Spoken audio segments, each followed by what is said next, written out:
ঈদের নামাজ শেষে সাগর থেকে নামাজ পড়তে এসেছি আইল্যান্ডে। আমাদের লাল ভাইবি সাথে আছে। আমরা দোকান খুঁজতেছি, পাইতেছি না।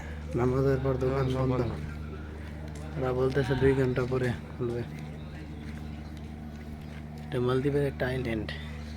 এখানে প্রায় 2-3 হাজার লোকের বসবাস আছে। আইল্যান্ডটা দেখতে খুব সুন্দর, পরিষ্কার পরিচ্ছন্নতা। আইল্যান্ডের রাস্তাঘাট সব কাঁচা।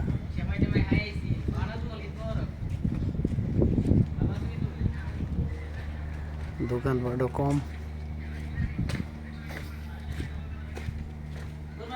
আইল্যান্ডে এখনো রাস্তাঘাট পাকা হয় নাই।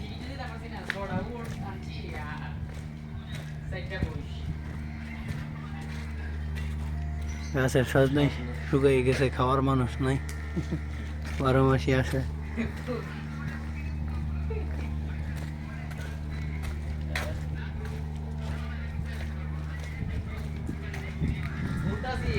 আইল্যান্ডগুলো আসলে অ্যাকচুয়ালি দেখতে খুব সুন্দর, পরিষ্কার পরিচ্ছন্নতা। এদিকে আছে, এদিকে লালবাই, এটা মনে হয় স্কুল সম্ভবত। হ্যাঁ, স্কুল।